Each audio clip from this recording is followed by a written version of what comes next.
I will discuss about intravenous fluid checklist.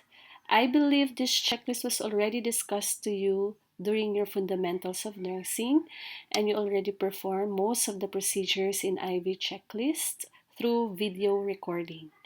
This checklist will just be a review for you, and IVF, we believe that IVF is very common in your duty in the hospital. Yet, this is very important for you to master, especially the computations in IV and drug calculations.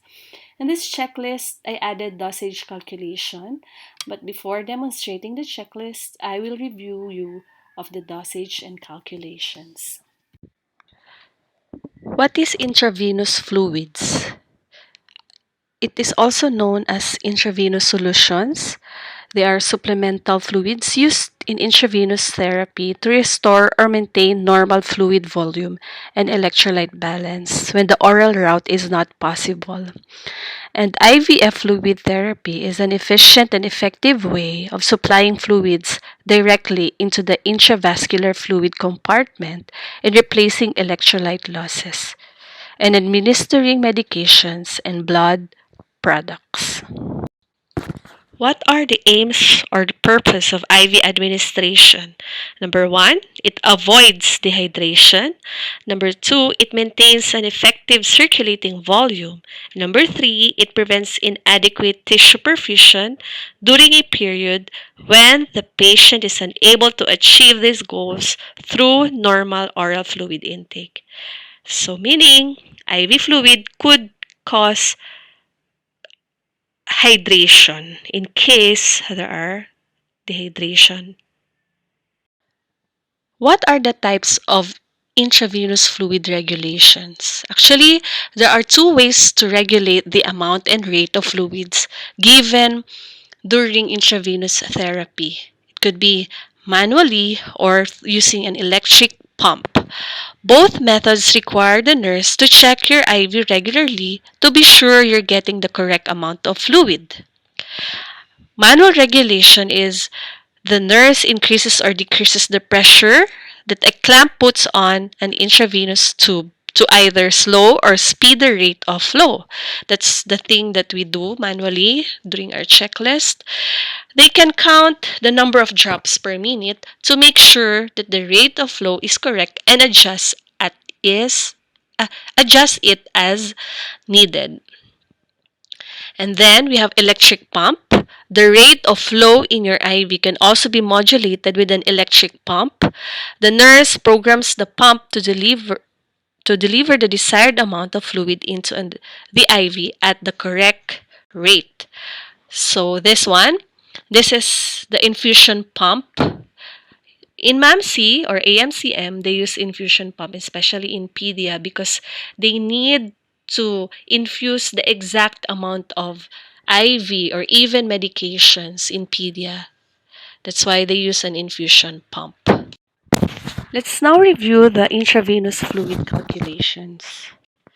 So, in getting the flow rate, we use drops per minute for macro set or macro drop, macro drip, or micro drops per minute in micro set or micro drip.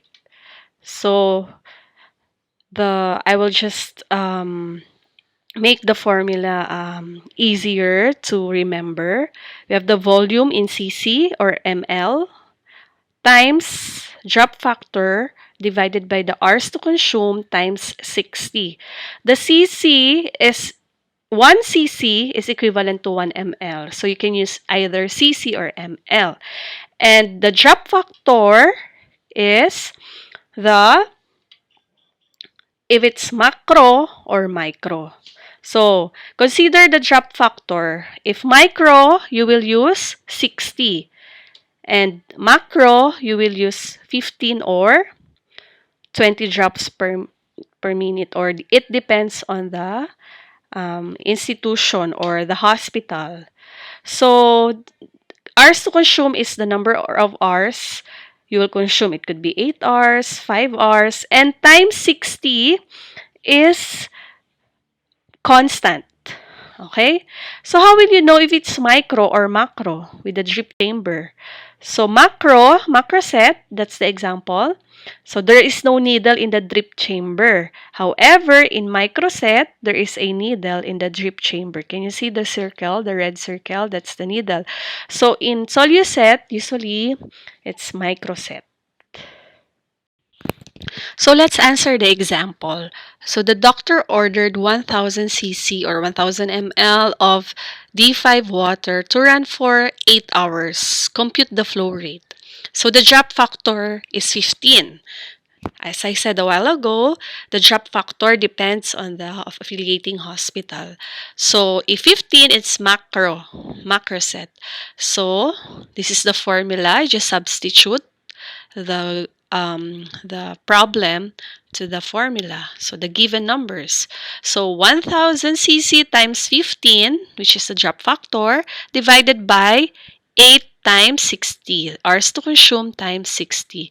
So 1000 times 15, 15,000 divided by 480, the answer is 31.25 or 31 to 32 drops per minute. So, meaning you have to count the drops in your IV drip or in your IV 31 to 32 drops per minute. So, shortcut is you divide the 1 full minute into 4. So, it's 15 seconds. So, in 15 seconds, how many drops? Divide 32 into 4. So, the answer is 32 divided by 8 is, 32 divided by 4 is 8. So, in 15 seconds, you will count 8 drops. And you have to double check it. Count it again in 1 full minute. Okay, next. Same problem but different drop factor. For example, the drop factor given is 20. So, this is the formula. You have to substitute 1000 cc, the volume, times 20, drop factor. 8 is the hours to consume times 60. So, 20,000 divided by 480, the answer is 41.67 or 41 to 42 drops per minute. So, it's different, 15 and 20 drop factors. Next is microdrip. The doctor ordered 500 cc of D5 water to run for 8 hours. Compute the flow rate. So this is the formula, same formula, but the drop factor is 60 for microdrip. So 500 cc times 60 divided by 8, which is hours to consume, times 60. So since 60, the drop factor, and the 60 constant is the same, so we can cancel it and go straight to 500 divided by 8. So the answer is 62.5 or 63 microdrops per minute. So you have to count in 1 full minute 63 microdrops, or you can divide it by 4 for 15 seconds counting. How about for volume per hour or cc per hour or ml per hour? What is the formula? So volume in cc or in ml divided by hours to consume. So, example, the doctor ordered 1000 cc of D5 water to run for 8 hours. Compute the volume per hour. So, how many cc per hour or ml per hour? So, 1000 divided by 8 hours, the answer is 125 cc per hour or ml per hour. What do you mean by that? So, the patient should consume 125 cc or ml per hour in 1 hour. So, you can use this before. You have to solve this before calibrating the bottle. Later in the checklist, it will be discussed. So, every hour, 125 until the solution in the bottle is consumed. How about the duration in hours? So, volume in cc divided by the volume per hour.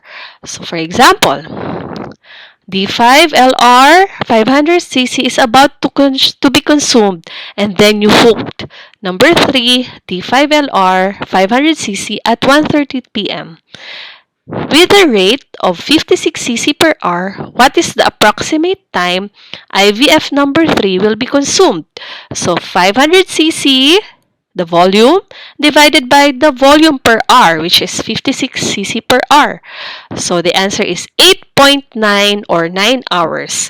So IVF number 3 will be consumed at 10:30. Why? Because you started it at 1:30. You count 1:30, 2:30, 3:30, 4:30, 5:30, 6:30, 7:30, 8:30, 9:30, 10:30. So 9 hours from 1:30 is 10:30. Now let's review the methods for calculation in your dosage calculations. So basic formula for getting the dosage for the drug or medication that you will administer to your patient is D over A times V equals the answer. So D is the desired dose or the doctor's order. A is the available drug on hand or on hand dose, the drug dose on the label of the container. And V is the vehicle or the volume. It could be a tablet, capsule, or liquid. And answer is the amount calculated to be given to the client. So example, the doctor ordered antibiotics 0.5 gram IV, BID, or 2 times a day. The available drug is 250 milligram per 3 ml. How many ml should be given? So first, since the doctor's order is in grams, 0.5 grams, you have to convert it first to milligrams so that they have the same unit of measurement to the available drug.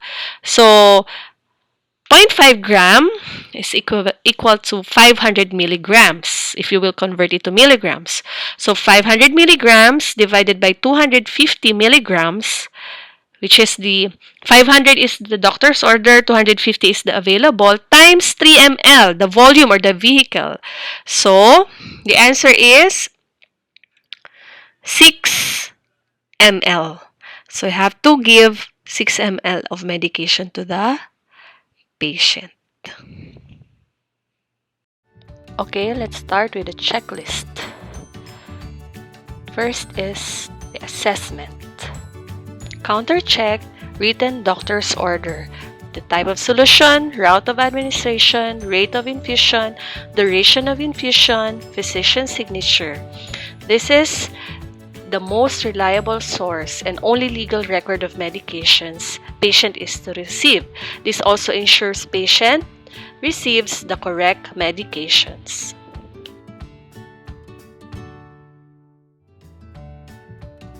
Make an IV label.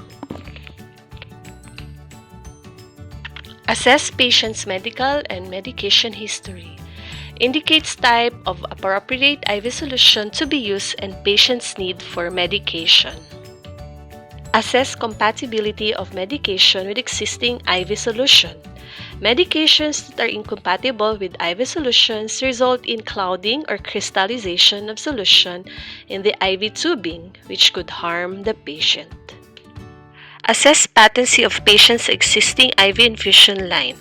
For medication to reach venous circulation effectively, IV line must be patent.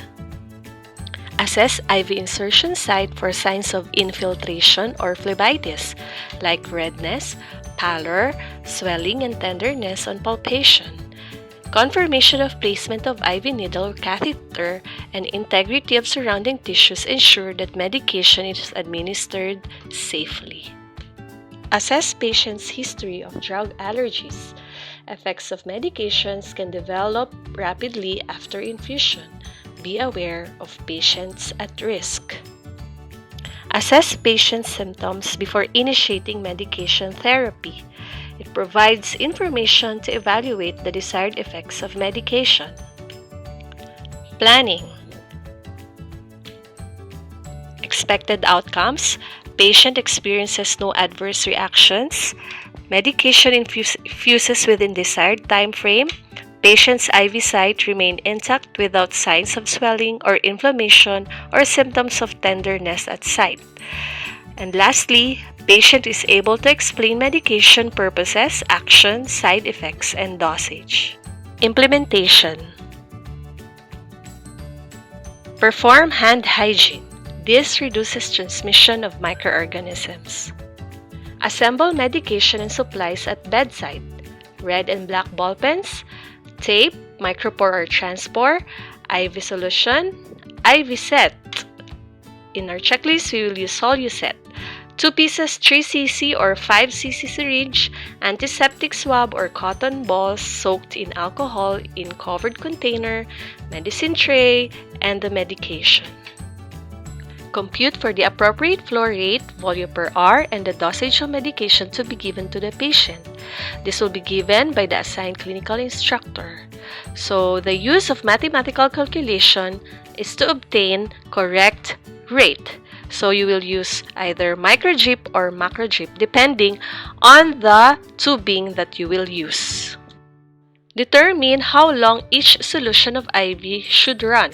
After calculating the desired volume per hour, mark the strip or tape to indicate the anticipated fluid level at hourly intervals.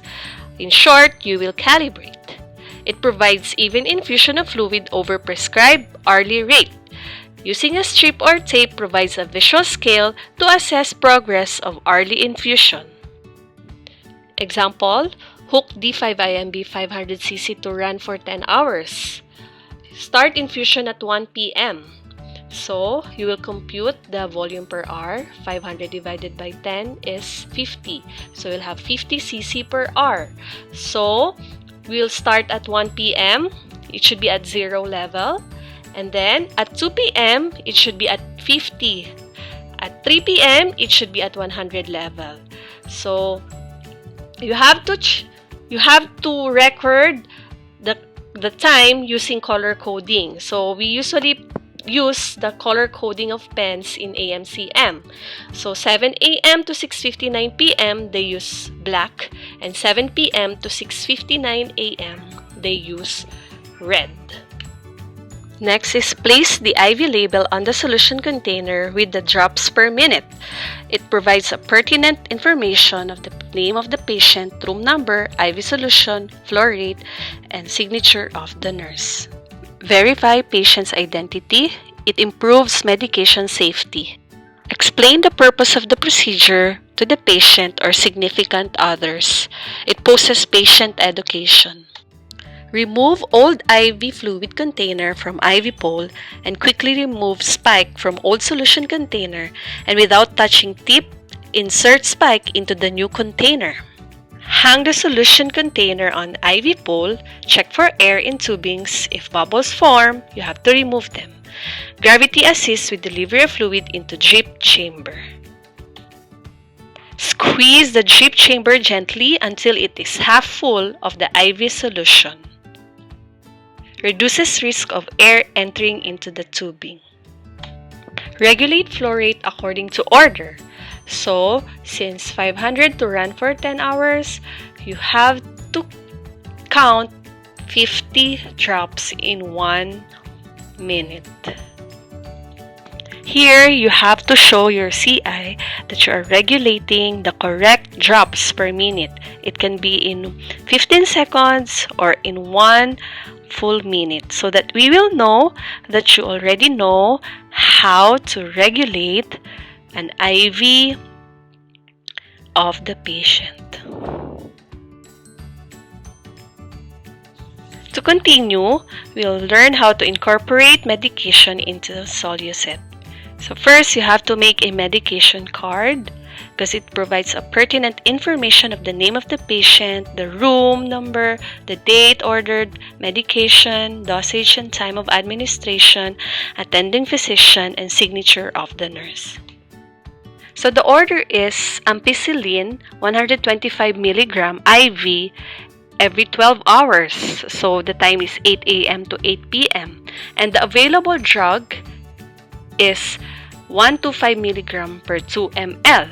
So what are you going to do?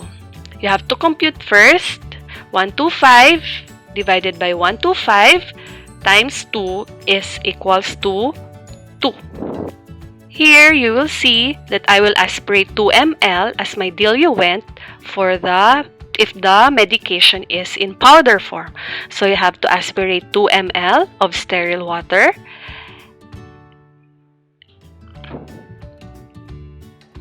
And then you have to put it in the powdered medication, which is ampicillin.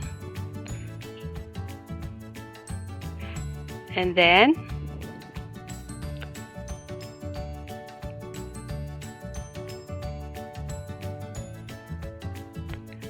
you have to roll it, making sure it is now in liquid form. And then you will aspirate the calculated dosage or ml. How many? 2 ml of ampicillin.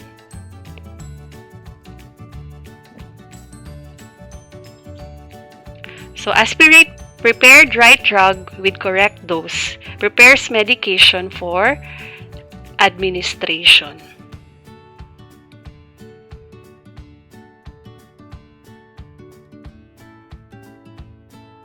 Close the clamp of the main line to determine the desired amount of IVF diluents into the soluset.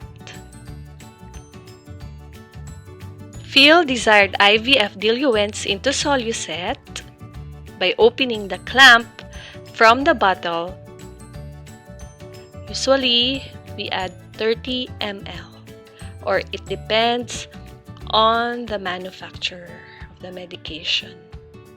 But usually, it's 30 ml.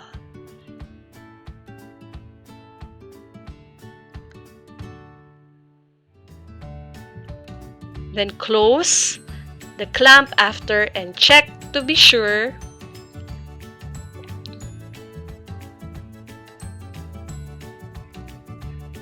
that the air vent of the soluset is open. Disinfect rubber injection port of the soluset. It prevents introduction of microorganisms during needle insertion. Then incorporate the drug into the soluset.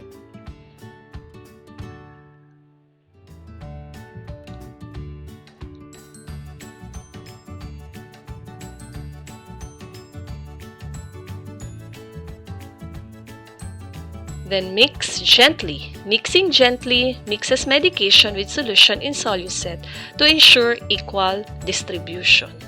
Again, make sure that the clamp of the airway is open at the soluset and regulate the flow rate as ordered or per manufacturer's instruction. So for optimal therapeutic effect, medication should infuse in prescribed interval. Place IV label on soluset indicating drug incorporation. So you put medication ongoing. It alerts nurses that medication is being infused. It also prevents other medications from being added in the soluset. And also observe patient for any adverse reactions while medication is being infused. Since IV medications act rapidly, so you have to observe them while medication is ongoing. When drug is consumed, add more 20 cc of IV fluid to soluset for flushing to ensure complete administration of the drug and to ensure that all medications clear the tubing. So you can flush depending on the protocol of the institution or the hospital.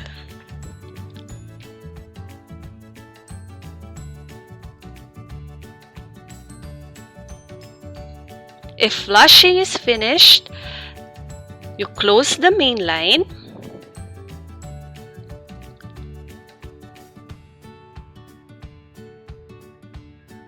Then open soluset and fill the Solucet again with 30 ml. This is the maintaining IV fluid that is for your patient for their primary IV fluids. Then close the airway. Then you have to regulate according to physician's order. So that is what we call OSCAR. Open Solucet, close airway, then you have to regulate. So this time, you have to maintain the patent primary IV fluid, the main IV of the patient without medication. Then you have to remove the label, medication ongoing. What is OSCAR? Open Solucet, close airway, then regulate. This is when there is no medication. Then discard all waste according to hospital policy, especially the needles. You have to prevent accidental needle sticks. Then perform hand hygiene. And last is documentation. So you have to document in the chart of the patient the IV bottle number, the type of solution and flow rate, time, the IVF administered, medication given, and the client's response. So I just want to show you the I&O or the intake and output in MAMC. So this is the intake and output form. So 7 a.m. to 6:59 p.m. they use black. 7 p.m. to 6:59 a.m. they use red. But here in the form, you have red, the IV number, and start and left. So they do not follow the color coding for the time. Their color is you will write in their column constant red pen. For example, this is in AMCM. So at 6 a.m., the IVF left is 275 cc. Our shift usually is 7 a.m. to 3 p.m. And then IVF change at 10:30 during our shift to D5IMB 500 cc times 45 cc per hour. At the end of the shift, before we close the chart, the IVF flow sheet will show the IVF during knock shift. The left is 275 and the AM or morning shift left is 300 cc, the one you change at 10:30. So how will you chart that? So here you will see 6 a.m. the IV is D5LR 500 times 100 cc per hour. The left is 275 cc. So you will write under the start and left is left L 275 and the amount consumed is 275. And then the IVF was changed at 10:30 to D5IMB, so IV number 2, D5IMB, 500 cc times 45 cc per hour. So, since it is just started, you will write started. And then, if at the end of the shift, you will write the amount consumed is 200 during your shift. So, the left in knock that we received is 255 cc. 275 cc plus the 200 during our plus the 200 in the IV bottle number 2. So is the total consumed is 475 cc for the IV.